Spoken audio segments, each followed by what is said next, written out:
In many ways, I think the bounce has been too fast, too soon, because the world, when one steps back, is still in quite a mess, and many of the cracks have been papered over. They've been papered over with substantial amounts of money, and there are plenty of reasons, I think, for all investors to worry about the state of the world economy. Looking at the actual companies in which we invest, however, I would say the companies in which we invest are as strong as ever and have proved their worth throughout this crisis. For them, the crisis, insofar as it's been a crisis so far, has barely affected them at all, and if anything, has given rise to business opportunities for many of the companies in which we invest. Fortunately for us, our performance kept up by and large with markets, and our funds rose quite dramatically as well.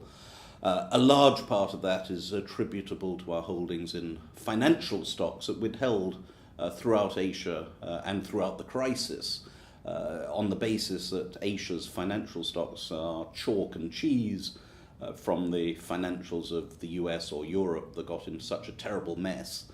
Insofar as they're rather traditional banks that lend, take deposits, do not proprietary trade, and don't speculate in markets.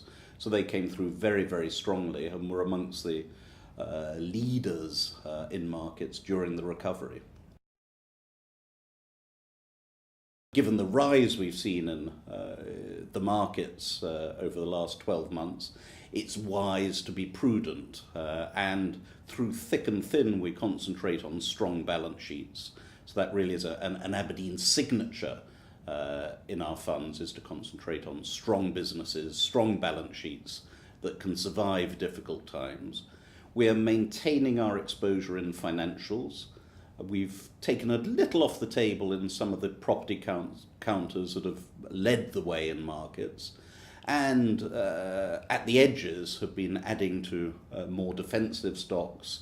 And one that springs to mind, which most of you will know, is Unilever Indonesia, which is the Unilever operations in Indonesia, a very, very steady eddy with a fantastic product range and a business that does well no matter what the circumstances, with an extremely strong balance sheet. Aberdeen is not noted for high turnover, so don't expect a raft of new investments every month as you might see elsewhere.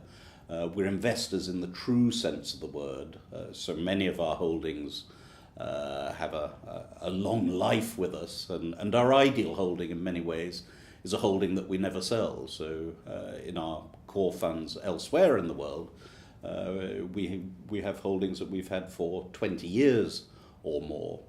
At the edges, within the Aberdeen Asian Opportunities Fund, we've been taking a bit of money off the table in some of the more dramatically performing stocks. I'm thinking here of some of the property stocks, such as City Developments in Singapore, which still remains very much a core holding, but simply has run up very, very sharply.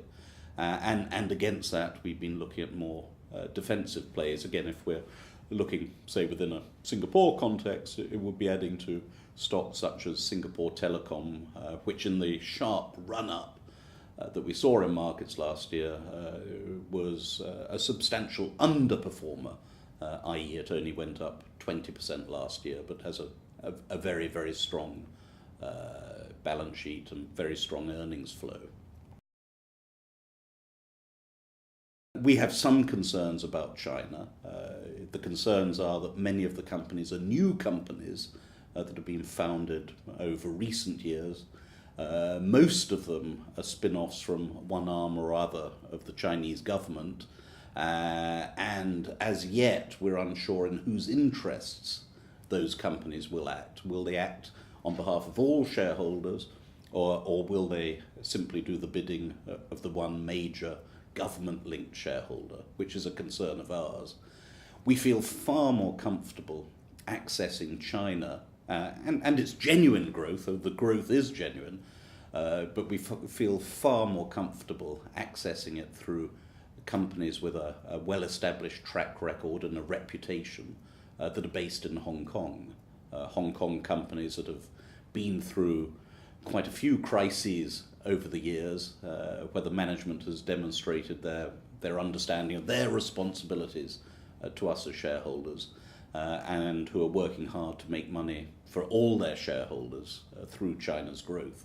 So if you look at our China exposure, you will see some very well-established Hong Kong companies that represent the bulk of that.